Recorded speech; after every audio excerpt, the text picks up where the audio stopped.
Okay? ஆ ஒழுங்காக படிச்சேன்னா mummy கிட்ட சொல்லி டியூஷனே கட் பண்ண சொல்கிறேன். சரி டாடி. குட்.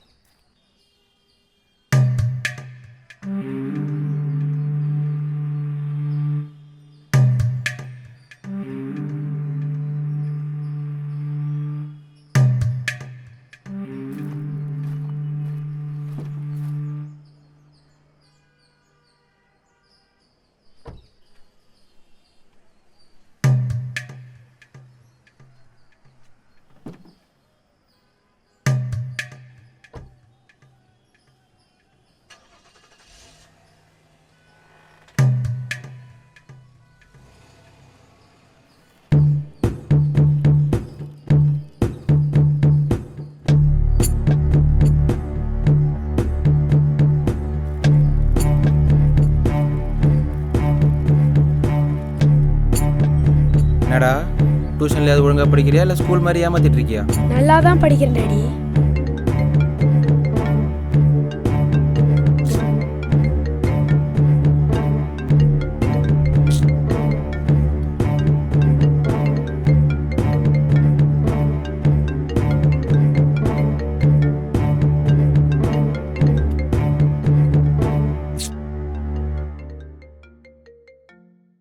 தம்பி, அப்பா ஃபோன் பேசிட்டு வந்துடுறேன்.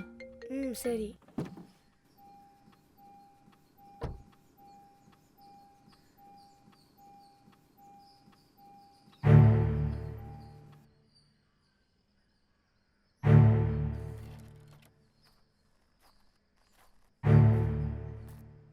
ஏய், எப்போ கால் பண்ணா எப்படி கால் பண்ணுற?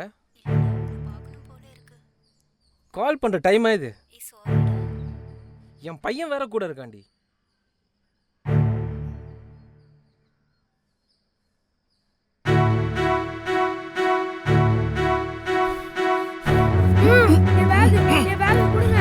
Daddy daddy daddy.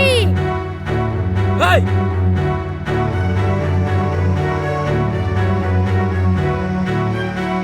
ஏய், நில்றா.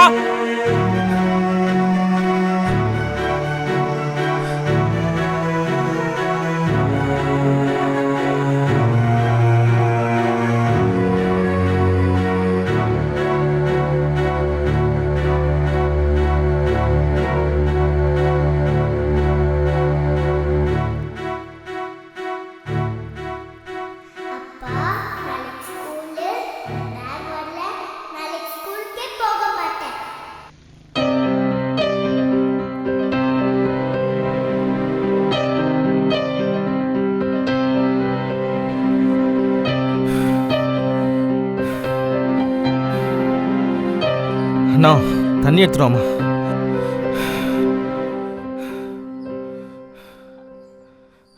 இந்தாங்கப்பா தண்ணி. பேக் கேட்டல, இந்த பேக்.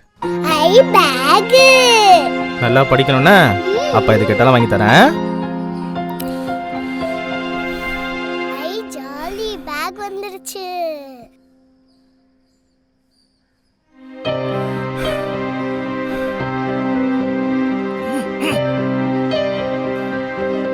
அப்பா, எனக்கு ஒரு ஷூ வேணும். ஓ, ஷூ தானே? அப்பா வாங்கிட்டு வரேன். சரிப்பா. நீங்க போய் படிங்க.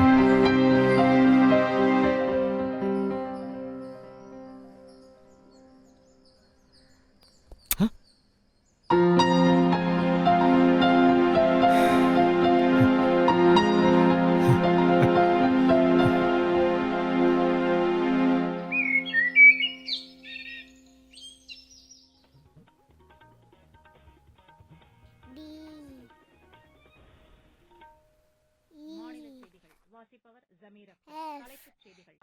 இயற்கை பேரிடர் காலங்களில் தொலைத்தொடர்புகள் துண்டிக்கப்படும் நிலையில் பாதிக்கப்படும் பகுதிகள் குறித்தும் பாதிக்கப்பட்டவர்களின் நிலை குறித்தும் உடனுக்குடன் தகவல்களை வேலையை ஒழுங்கா செய்ய தெரியாம கை போயிடுச்சு கால் போயிடுச்சுன்னு வந்து நின்னா காசு கொடுப்பாங்கன்னு பாக்குறியா? போடா வேலை. அவசியம் இருப்பதாகவும் கல்வி நிலையங்களில் இது குறித்த விழிப்புணர்வு வழங்கப்பட வேண்டும் என்றும் சென்னையில் உள்ள ஹாம் ரேடியோ ஆபரேட்டர் திரு பாலு சரவணன் தெரிவித்துள்ளார். சென்னையில் தினசரியாக காலை மற்றும் மாலையிலே வழியாக ஒரு நெட்வொர்க் ஏற்படுத்தப்பட்டுள்ளது. அப்பா, சுற்றுப்புற பகுதிகளிலே நடைபெறும் ஆ. என்னம்மா? ஸ்கூல்ல எங்க மிஸ் ஆ. அவங்க அப்பாலாம் என்ன வேலை செய்றாங்கன்னு கேட்டுட்டு வர சொன்னாங்க. நீ என்னப்பா வேலை செய்ற?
பசங்களா, நான் சொன்னதெல்லாம் ஞாபகம் இருக்குல்ல? அவங்க உங்க டாடி என்ன ஒர்க் பண்றாங்கன்னு கேட்டுட்டு வர சொன்னேன். சோ எல்லாரும் லைனா எழுந்து சொல்றீங்களா? Okay miss.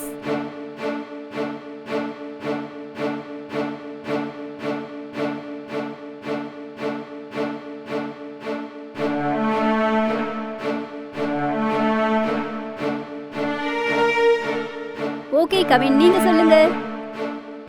எங்க அப்பா ஒரு இன்ஜினியர் மிஸ். சார் என்ன சாப்பிட்றீங்க? குடிக்க தண்ணி. மிஸ், எங்க அப்பா ஒரு doctor. Okay. What to you want sir?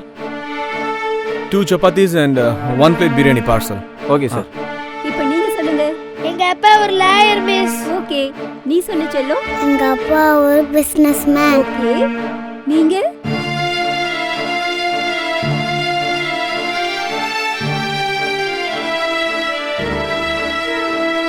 எங்க அப்பா ஒரு ஜர்னலிஸ்ட் மேம்.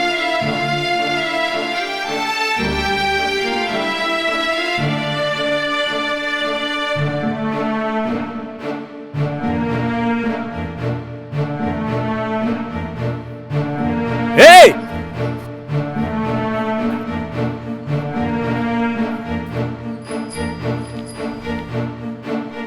எங்க அப்பா ஒரு ஆர்கிடெக்சர் மிஸ்.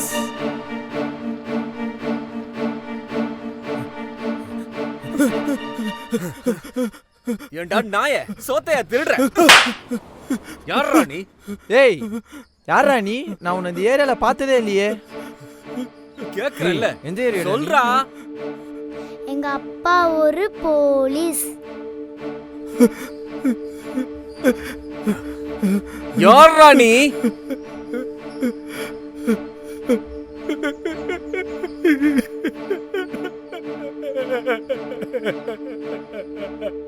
அண்ணலட்சுமி, நீங்க சொல்லுங்க.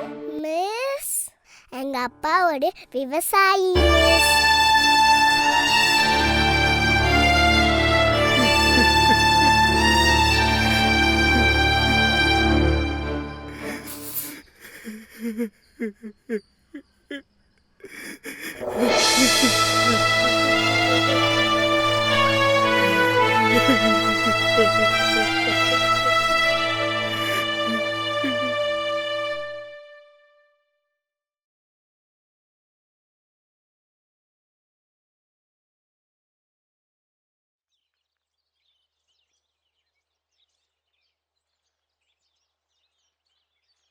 நான் என்னன்னு சொல்கிறது சார்?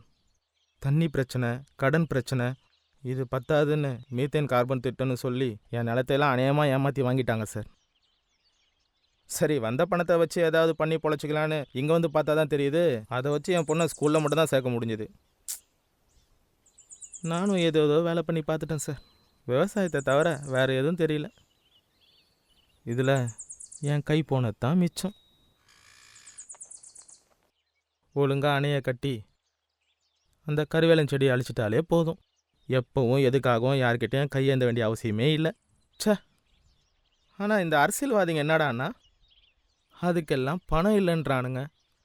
ஆனால் தேர்தல்னு வந்துட்டா மட்டும் அது இலவசம் இது இலவசம்னு ஏதேதோ தரானுங்க. அப்போ மட்டும் பணம் எப்படி வருதுன்னு தெரியல. இலவசமாக தர டிவி எங்களுக்கு எதுக்கு சார்? எங்களை மாதிரி விவசாயிங்க பசியில் சாவறதை பார்க்கறதுக்காகவா? உங்களுக்கு வேணா அது ஒரு நியூஸாக இருக்கலாம், ஆனால் எங்களை மாதிரி விவசாயிங்களுக்கு அது ஒரு வலி சார், வலி. அப்படிலாம் நினைக்காதீங்க. நாங்கள் இங்கேருந்து எதுவும் பார்க்காததுனால உங்கள் மேலே அக்கறை இல்லைன்னு கிடையாது. என்ன பண்ணுறது, இங்கே எல்லாத்துக்கு பின்னாடியும் அரசியல் இருக்கு. கடைசியில் ஒரு விவசாயி திருடனா மாறுறதுக்கு பின்னாடியும் ஒரு அரசியல் இருக்குன்னு நினைக்கிறப்ப தான் மனசுக்கு ரொம்ப கஷ்டமாக இருக்கு. நீங்கள் எதை பற்றியும் கவலைப்படாதீங்க. நான் என் முழு மனசோட சொல்கிறேன், உங்கள் பொண்ணோட படிப்பு செலவு மட்டும் இல்லாமல் என்னால் முடிஞ்ச அளவுக்கு எவ்வளோ விவசாயிகளோட குழந்தைங்களை படிக்க வைக்க முடியுமோ நான் படிக்க வைக்கிறேன். நீங்கள் விவசாயத்தை மட்டும் கைவிட்றாதீங்க. ரொம்ப நன்றி தம்பி.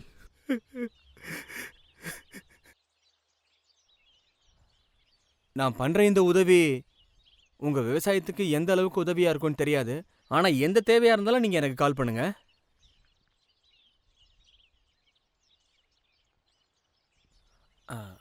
அது சரிண்ணே, அந்த ஹோட்டலுக்கு ஏன் வந்தீங்க? அதுவா தம்பி? சரி கிளம்புங்கண்ணே.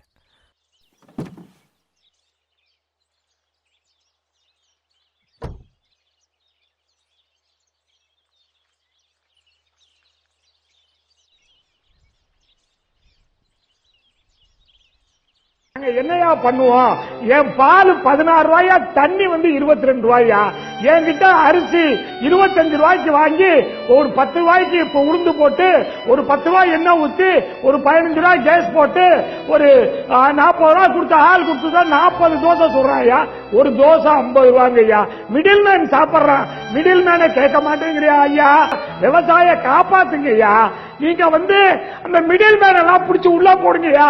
தக்காளி 30 ரூபாய்க்கு வாங்குறாயா, 100 ரூபாய்க்கு விற்கிறான். மிடில் மேனை விட்டுறீங்களே, விட்டுட்டு விவசாய பாவம் அவன் என்னதான் பண்ணுவான்? அவன் புள்ளைய படிக்க வைக்கணும், புள்ளைய வேலைக்கு அனுப்பணும், பிள்ளைக்கு ஏதாவது பண்ணி தரணும், கல்யாணம் பண்ணணும். ஒண்ணுமே பண்ண முடியலையா? விவசாயி மகன்னா பொண்ணே கொடுக்க மாட்டேங்கிறான். இங்கேயும் விவசாயம் எல்லாம் 40 வயசு வரலையும் கல்யாணம் பண்ணாம இருக்காயா. நாங்க எங்க போறது? உங்களை மன்றாடி கேட்டுக்கிறேன், மிடில் மேனை புடிச்சு உள்ள போடுங்கய்யா. விவசாயிக்கு லாபகரமான வேலை கொடுங்கய்யா. நாங்க தாழ்மையோட கேட்டுக்கிறோம், வேற வழியே இல்லை எங்களுக்கு. நாங்க எங்க போய் அழுவுறது? யாருகிட்ட அழுவுறது? ஐயா சொன்ன மாதிரி கடனை வட்டியை ஒத்தி வச்சாலும் எங்களை காப்பாற்ற முடியாது. விவசாயிய இன்னைக்கு பேங்க் மேனேஜர் திருச்சியில ஒரே ஊர்ல ஒரு மேனேஜர், அந்த ஆளு போய் கேட்கிறாரு, சோறு திங்கிறியா, வேற எதையும் திங்கிறியா? உன் பொண்டாட்டிக்கு சட்டை, உன் பொண்டாட்டிக்கு சேலை சேலை இருக்கு, நீ வேஸ்ட் கட்டிக்கிறல்ல, கடனை கட்டுங்கிறாரு. எங்கயா போய் ஆளு வருது? இந்த ஊருக்கெல்லாம் உணவு படைத்த விவசாயி பொண்டாட்டிக்கு சேலை இருக்கு, சட்டை இருக்குன்னு ஒரு பேங்க் மேனேஜர் போய் கேட்கிறாரு. அவன் தற்கொலை பண்ணா என்ன பண்ணுவான்?